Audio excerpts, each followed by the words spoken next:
What's going on, friends and fans? Hope you're having a great week out there in sales land. Ryan Dohrn here, your friendly neighborhood sales performance coach, and we're answering your listener questions sent in to ryan@ryandohrn.com. Ryan@ryandohrn.com. I'm going to quit using the sign behind me. I just think it's kind of funny. All right, if you're watching on YouTube, be sure to subscribe down below. Click the bell button. If you're listening on Spotify, iTunes, whatever, make sure you subscribe so you don't miss anything. Next question comes from David in Arlington, Virginia. David, I was just in Arlington, Virginia. Let's go get some coffee together, or a cocktail.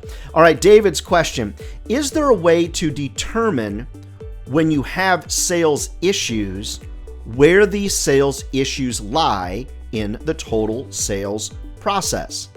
I'm concerned right now because we can't quite figure out why we're not making goal as a team.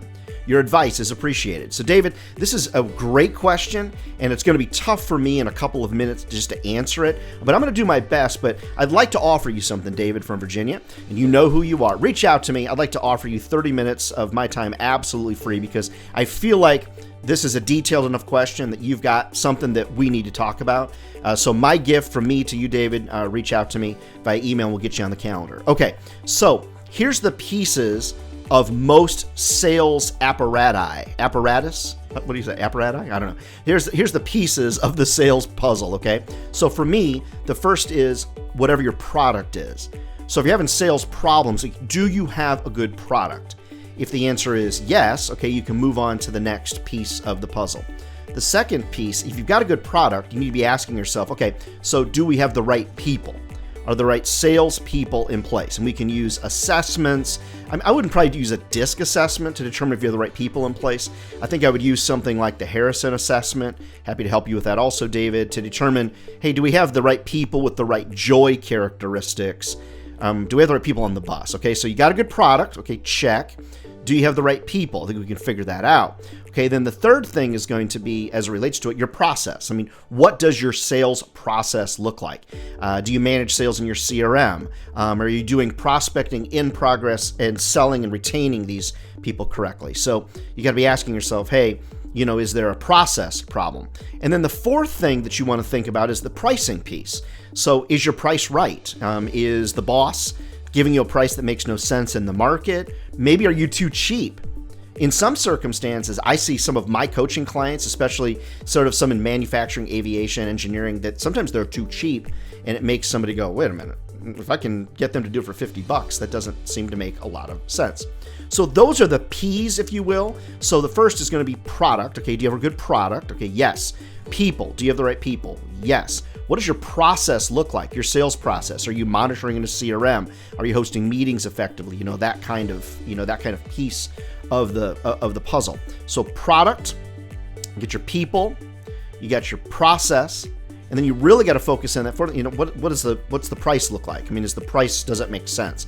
If all four of those are yes, yes, yes, yes, then I don't quite know what your problem would be. Something in that piece is messed up. It could be the wrong product at the wrong time in the wrong market.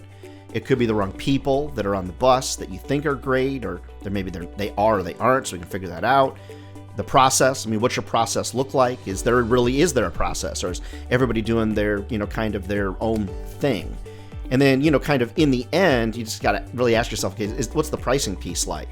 Maybe you're too expensive, too cold, too hot, where are you at with that? So David, love you to reach out to me. We can talk about it further. It's a pretty detailed discussion, but those are the main guts of what I'd be looking at personally and for my team if we were potentially having some type of problem reaching our sales goals. Now, before all of you go down below, start hating on me for giving comments like, oh, there's so much more to sales. I mean, I get it. I understand. But try to explain the total sales process in less than 3 minutes, friends. You'll understand the challenge that I'm in. I am here to help because I recognize, friends, that sales isn't easy. If everybody was doing it, we wouldn't be so special. And we're all special people out there in the sales business. So never forget, this is a hard but very rewarding job. Keep your questions coming. Ryan@ryandohrn.com. Ryan@ryandohrn.com. Send in those questions, and I'm happy to keep them answered. Friends, love to motivate your team. Love to come and speak at your national sales event. I book up about 40, 60 times a year, so if you're looking for it, get on my calendar. Friends, get out there and sell something. Make us all proud. We will see you next week with more listener questions.